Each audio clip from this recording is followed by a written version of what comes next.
மரியாதைக்குரிய மஞ்சுளா மேடம் 5 மொழிகளுக்கு மேல் தனது ஆற்றலை வெளிப்படுத்திய புரட்சித் தலைவர் எம்ஜிஆர், நடிகர் திலகம் சிவாஜி, நாகேஸ்வர ராவ், என்.டி. ராமராவ், சோபன் பாபு, நம் கமல் சார், ரஜினி சார் வரை நடித்து அனைவரது இல்லங்களிலும் நீங்காத இடம் பெற்றக்கூடிய மரியாதைக்குரிய மஞ்சுளா மேடம் அவர்களுடைய ஆன்மா இறைவனடி இளைப்பார எல்லாமுள்ள ஆண்டவனை நான் பிரார்த்தனை செய்கிறேன். நன்றி.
நடிகை மஞ்சுளா அவர்களின் இறப்பு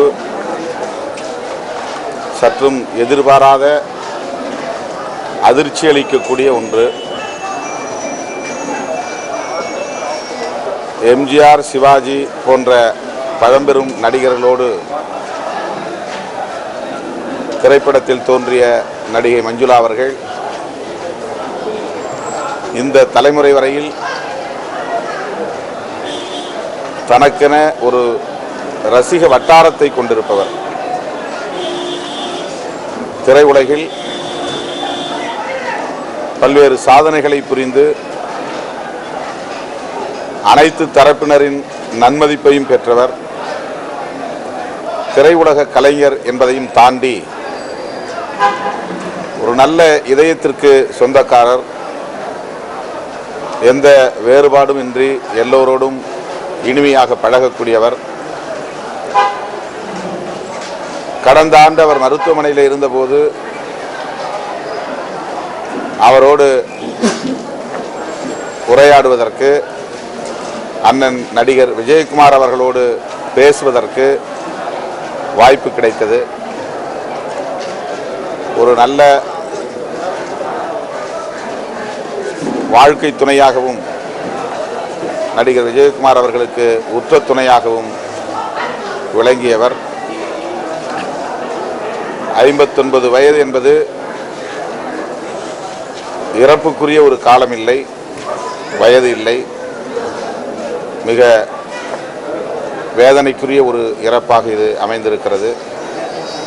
அவரை என்றென்றைக்கும் கலை உலகம் நினைவு கூறும்.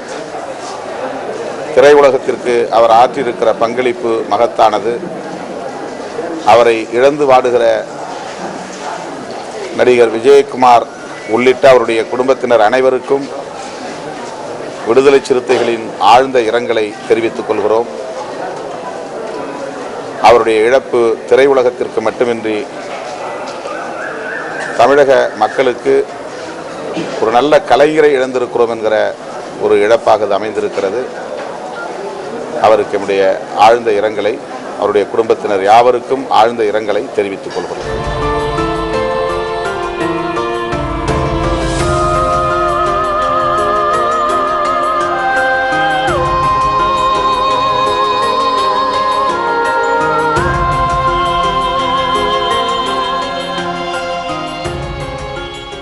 மஞ்சுளா அம்மா இந்த வீட்டுக்கு வந்து நான் நிறையா தடவை வந்திருக்கேன். ஷூட்டிங்காகவும் பல நல்ல நிகழ்ச்சிகளுக்காக வந்திருக்கேன். ஒவ்வொரு தடவையும் சிரிச்ச முகத்தோட அப்படி வரவேற்பாங்க. ஒரு லட்சுமி கடாட்சமாக இருக்கிற ஒரு என் அம்மா மாதிரி அவங்க அவ்வளோ பாசமாக இருப்பாங்க. எல்லாருக்கும் நல்லதே நினச்சி அவங்களுக்கு வந்து இந்த மாதிரி இவ்வளோ சீக்கிரம் ஒரு மாதிரி முடிவு வந்திருக்க வேண்டாம். அவங்க ஆத்மா சாந்தியிலே எல்லாம் வல்ல இறைவனை வேண்டிக்கிறேன்.